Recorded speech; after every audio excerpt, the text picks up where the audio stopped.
मेरे बहुत आदरणीय बड़े भाई प्रोफेसर रामगोपाल जी यहाँ पर हैं, तो ये ऐसा लग रहा है कि रैली हो गई है, तो अपने आप में एक चुनावी सभा टाइप की हो गई है। 2-4-5 महीने बाद उसी का इम्तिहान शुरू होना है, कन्वोकेशन उसी का प्रारंभ होना है। मैनपुरी की, इटावा की, फिरोजाबाद की, शुकुहाबाद की, सैफई की, मानिए मत मानिए, इस पुण्य अवसर पर मैं उस आत्मा को याद करना चाहता हूँ भारतीय राजनीति में जिनके उदय के कारण बहुत वर्षों से, शताब्दियों से पीछे रहे हुए इस इलाके को, आगरा के अलावा इस इलाके के किसी कस्बे शहर का नाम दिल्ली नहीं जानती थी, लखनऊ नहीं जानता था। ये तो संयोग रहा, ये तो एक उत्पत्ति हुई कि सैफई में नेताजी जैसा एक जनप्रतिनिधि पैदा हुआ, एक जननेता पैदा हुआ, जिनके कारण वो मुख्यमंत्री रहे, केंद्र की राजनीति में रहे और उनके अंतिम समय से कुछ समय पहले तक उनसे मुलाकात होती थी, बात होती थी। मैं उनके बिल्कुल पास में था और मेरे ख्याल से आखिरी कोई राजनीतिक टिप्पणी उन्होंने उसी दिन की थी जो उनके मन में थी। तो तब भी उन्हें इस इलाके की चिंता रहती थी, क्षेत्र की चिंता रहती थी। यह अपने आप में एक बड़ी बात है कि अगर कोई इतनी ऊंचाई पर पहुंचकर भी अपने लोगों का ध्यान रखता है। और मैं आज अपने प्रिय भतीजे अक्षय से कह रहा था कि भाई यहाँ कितने दिन रहते हो, तो उसने कहा बिल्कुल 2 किलोमीटर दूर घर से है, यहाँ भी घर है। तो मैंने उनसे कहा कि अपने ताऊजी से सीखो कि हेलीकॉप्टर में चलते समय भी अगर पायलट को ना पता हो लेकिन दामों को याद रखना। ये बड़ी बात थी। मुझे आज अचानक इस इलाके से गुजरते समय पूरे टाइम नेताजी याद आए। मुझे याद है कि जब सजपा थी समाजवादी जनता पार्टी, तो आदरणीय चंद्रशेखर जी के साथ नेताजी का बड़ा प्रेम था। हमारे इलाके में एक युवा नेता थे जो मेरे पिताजी के शिष्य थे विश्वविद्यालय में, हमने भाई साहब कहते हैं, किशन सिंह तोमर आजकल आपकी पार्टी में है। वो सजपा के बड़े नेता थे क्योंकि चंद्रशेखर जी के बहुत प्रिय थे। ये पत्रकारों को भी नहीं पता होगी जो मैं आज बता रहा हूँ। उनकी माता जी दिवंगत हो गए और चंद्रशेखर जी दिल्ली में थे, नेताजी उस दिनों नए नेता थे। चंद्रशेखर जी के साथ उनकी माँ की 13वीं में गए। समय बदला, नेताजी मुख्यमंत्री बने, रक्षा मंत्री बने, समाजवादी पार्टी का विस्तार हुआ, मेरी भी लोकप्रियता हुई। एक कवि के रूप में नेताजी का मुझे स्नेह मिलने लगा, भाई साहब का स्नेह मिलने लगा, शिवपाल जी का स्नेह मिलने लगा। तो उन्होंने मुझसे कहा, यार तुम बहुत निकट हो इस परिवार के, मेरे को एक बार नेताजी से मिलवा दो ताकि वो मुझे निजी रूप से जान जाए। मैंने नेताजी से समय लिया, मैं लखनऊ उनको लेके गया। मैंने कहा नेताजी आपकी पार्टी में ही काम करते हैं और बड़े अच्छे हमारे इलाके के हैं, बड़े शालीन मेरे पिताजी के शिष्य हैं, थोड़ी आपकी कृपा मिल जाती। नेताजी बोला अच्छा कौन गाँव। तो मैंने कहा साहब वो मेरा एक छोटा सा गांव है गाजियाबाद में, पिलखवा के पास। नहीं कौन सा जैसे उनकी आदत थी। तो उसने कहा साहब वो डूरी एक गांव है। डूरी में तो एक बार हम चंद्रशेखर जी के साथ गए थे, युवा नेता की मां मरी थी, उसकी 13वीं में गए थे। वो बोला जी मैं वही हूं, आप मेरी माता जी की 13वीं में आए थे। एक सामान्य व्यक्ति को जानकारी रखना। मुझमें से आया हूं, एक मास्टर का बेटा हूं, और जब मैं हिंदी की कविता में आया था तो मैं देखता था कि हिंदी के कवि अपने कथ्य में समृद्ध होते हुए, ये हिंदी के कवियों का इलाका है। आपका बेटा इस देश का प्रधानमंत्री है और सैफई के किसान का बेटा इस सूबे का मुख्यमंत्री है आपके रूप में।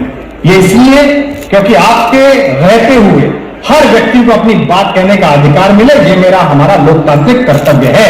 यही कभी दोबारा पड़ेगा, आपको पसंद हो या ना पसंद हो। नेताजी खड़े हुए, मेरे कंधे पे हाथ रखा, फिर बोले अरे हम रोक थोड़ी रहे हैं, हम तो ये कह रहे हैं भाई जी तो लगाओ, नाम के पीछे आदर तो लगाओ।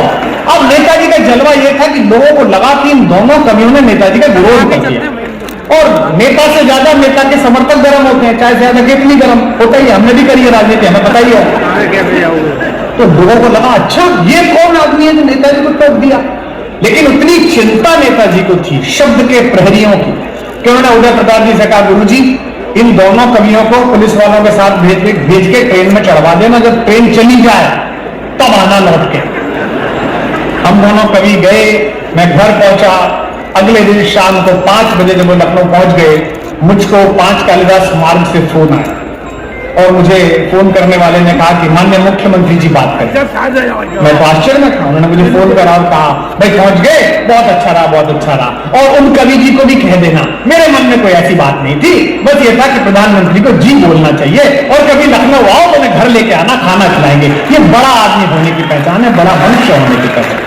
नोएडा से आए हुए इस कवि ने एक वयोवृद्ध नेता के दिवंगत हो जाने के वर्ष भर बाद भी पिछले आधा घंटे उसके बारे में चर्चा की है। नेताजी की बहुत सारी नीतियों से मैं सहमत नहीं था, उनके सामने बोला, उनके पीछे बोला, मंच से बोला, लेकिन ये बात कहने में मुझे कभी अविश्वास नहीं था। उनके जीवित रहते हुए कहा कि उत्तर प्रदेश के हम लोगों के लिए नेताजी कोई नेता नहीं थे, वो एक इमोशन थे, एक भावना थे। नहीं पड़ेगी, उतना ही ढूंढना पड़ेगा, उतनी ही मेहनत करनी पड़ेगी जितनी उन्होंने की थी, जितनी प्रोफेसर साहब ने की थी, जितने पूरे परिवार ने की है। परम आनंद में कुछ भी नहीं है तो कहीं भी, वरना मस्ती में नहीं होते हो, काम ऐसा नहीं करना होता तो घरानों में सिमटी हुई राजनीति से अभी क्यों पहुंचती, तो अभी तक पहुंची इसीलिए। नेताजी ने कहा थोड़ी चलेगा अखाड़े में तुम ही खेलोगे, हम भी खेलेंगे, घुसे तो ऐसा घुसे कि 15-20 साल अखाड़े में सुरक्षित हो गए सारे के सारे कमाए। तो 100 रुपए में सरकार बोली, आप संसद में बैठते हैं, मैंने नितिन जी के सामने भी ये बात बोली, इंटरव्यू में उनके सामने बोली, सरकार ने हमसे कहा जी 38 रुपए दे दो। मैंने कहा किस बात के? बोले टैक्स के। मैंने कहा इससे क्या करेंगे आप? बोले इससे हम अस्पताल बनाएंगे, हम विश्वविद्यालय बनाएंगे, हम सड़क बनाएंगे, हम सुरक्षा देंगे, पानी देंगे, हवा देंगे। मैंने कहा ले लो। हमने 38 रुपए दे दिए। अब वो 100 रुपए के बचे हुए पैसे इकट्ठे हो गए। मैं गरीब मास्टर का बेटा प्रीमियर पद्मिनी कार देखी थी शहर के लाला के पास, तभी मन में संकोच था। मैंने लड़कों से कहा मर्सिडीज खरीद के लाओ। लड़के बोले जी 1 करोड़ की यही मांगे, ये लो 1 करोड़ का चेक। बोले नहीं 1 करोड़ 22। तो मैंने कहा तू दे दिया? बोले नहीं इसमें दोबारा लगेगा। मैंने कहा किस लिए? ताकि आप रोड पे चल सको। मैंने कहा रोड का दिया तो था। बोले नहीं और दो। तो मैंने 22 और दे दिए, चलो भी दोबारा ले लें। अब मैं गाड़ी लेके आगरा चला तो जयप्रकाश गौड़ के चेले मिल गए मुझे हाईवे पे। बोले 500 रुपये और लाओ। मैंने कहा किस बात के? बोले रोड के। तो मैंने कहा 2 बार देके तो आया था।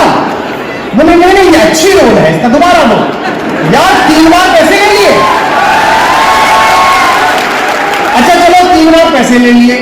जब मैं फिरोजाबाद उतरा तो रास्ते में जैसे नीचे उतरा सड़क ठक ठक ठक ठक करने लगी। तो भाई यहां भी तो एक आदमी खड़ो तो 200 रुपए वापस दे के अच्छी सड़क नहीं है, 200 रुपए वापस मिले, 200 रुपए वापस। तो आपको प्रगति करनी है सरकारों के सारे प्रयासों के बावजूद। सरकारें कोशिश करेगी कि आप प्रगति ना कर सके, राजनीति कोशिश करेगी कि आप ना पढ़ सको। ये राजनेताओं के सामने कह रहा हूं, इनकी पूरी कोशिश रहेगी कि तुम धर्मों में उलझे रहो, तुम मंदिर मस्जिद बनाते रहो। मस्जिद शहीद हो गई, मंदिर बन गया, अच्छी बात है, बनना है 22 तारीख को, हम भी चल जाएंगे, कोई बहुत बढ़िया बात है। भगवान का विग्रह तो स्थापित होना ही चाहिए। धर्मों की राजनीति होगी, जातियों की राजनीति होगी, जिसे देखो वही नेता बनने को तैयार है। मतलब नेताजी ने ऐसी पौध लगा दी है यहाँ कि जैसे ही मैंने कहा कि तुम में से कोई बन सकता, तुरंत तैयार हो गए। मतलब जो भी बनो अच्छी बात है, राजनेता बनो तो भी अच्छी बात है, सदनों में बैठोगे तो भी अच्छी बात है। राजनीति कोई खराब जगह नहीं है। हम उससे बाहर आए इसका मतलब ये नहीं है कि हम उसकी निंदा करें। कई भंडारे ऐसे होते हैं जो सबको नहीं फलते, हमें नहीं फला, कोई दिक्कत नहीं है। हम तो भंडारे में चप्पल और भी आए नहीं। लेकिन आप लोग अच्छी राजनीति करें, अच्छा यश कमाएं। विशाल 80 एकड़ से अधिक क्षेत्र में फैली जेएस यूनिवर्सिटी, विश्व स्तरीय सुविधाओं से सुसज्जित, सभी कोर्स के लिए बने अलग भवन, विश्वविद्यालय को कर रहे सुशोभित। कई अंतर्राष्ट्रीय कंपनियां रोजगार के अवसर पैदा करने के लिए यूनिवर्सिटी के साथ कर रही एमओयू साइन। विश्व के विभिन्न उच्च पदों पर आसीन विश्वविद्यालय के हजारों विद्यार्थी दे रहे अपनी सेवाएं। कई अंतर्राष्ट्रीय अवार्ड से सम्मानित विश्वविद्यालय बना रहा अपनी अलग पहचान। विश्व प्रसिद्ध प्रख्यात शोधकर्ता वैज्ञानिक शोध कर यूनिवर्सिटी की कर रहे सराहना। यूनिवर्सिटी में regular course LLB, LLM, BEd, MEd, BTC, BTech, MTech, MBA, MCA, PGDCA, BBA, BCA, B pharma, D pharma, agriculture, NCC training एवं अन्य कई डिप्लोमा कोर्स उच्च कोटि अंतर्राष्ट्रीय शिक्षकों द्वारा प्रदान कराना हमारा मुख्य उद्देश्य। विश्वविद्यालय की विशेषताएं: हमारे यहाँ स्वच्छ हवा, खुला वातावरण, खेल कूद एवं आधुनिक प्रयोगशालाएं, modern library, computer class, scout शिविर, वाईफाई, कैंपस विद्यार्थियों को प्रदान कर नई ऊर्जा देने का उद्देश्य। जेएस यूनिवर्सिटी देश प्रदेश के हजारों लाखों विद्यार्थियों को जनपद फिरोजाबाद के साथ अन्य शहरों में भी शिक्षा रोजगार के अवसर प्रदान कर रहा। यूनिवर्सिटी में प्रवेश के लिए पधारे मैनपुरी रोड, शुकोहाबाद। जनपद में शिक्षा के नए आयाम खोल गौरवान्वित करा रहा है एफएस विश्वविद्यालय शुकोहाबाद। उद्देश्य व्यावसायिक पाठ्यक्रम, आवश्यक शिक्षा, अनुकूल माहौल, नियामक प्राधिकरण द्वारा मान्यता प्राप्त व्यक्तिगत विकास और इंडस्ट्रियल ट्रेनिंग। विश्वविद्यालय की पहली प्राथमिकता बहुराष्ट्रीय कंपनियों ने प्लेसमेंट ड्राइव के लिए बनाए अपना मुख्य केंद्र। किताबी ज्ञान के साथ प्रैक्टिकल इंडस्ट्रियल ट्रेनिंग देने पर पूरा जोर। यूनिवर्सिटी कई राष्ट्रीय अवार्डों से सम्मानित। हमारे यहाँ कई regular courses BA, MA, BSc, MSc, BCom, MCom, BBA, MBA, MSc, polytechnic, BEd, MEd, DElEd, BSc nursing, GNM, ANM, D pharma, B pharma, PhD, LLB, LLM, BLLM, NCC training इत्यादि कोर्स कराए जाते हैं। विश्वविद्यालय की विशेषताएं, हमारे यहाँ अनुभवी अध्यापक, स्कॉलरशिप के साथ smart classroom, hostel, online admission, wifi, computer class, science lab, modern books, library, सांस्कृतिक, खेलकूद, प्लेसमेंट कैंपस इत्यादि। हमारा पता निकट बालाजी मंदिर, शुकहाबाद, फिरोजाबाद। प्रवेश के लिए शीघ्र संपर्क करें।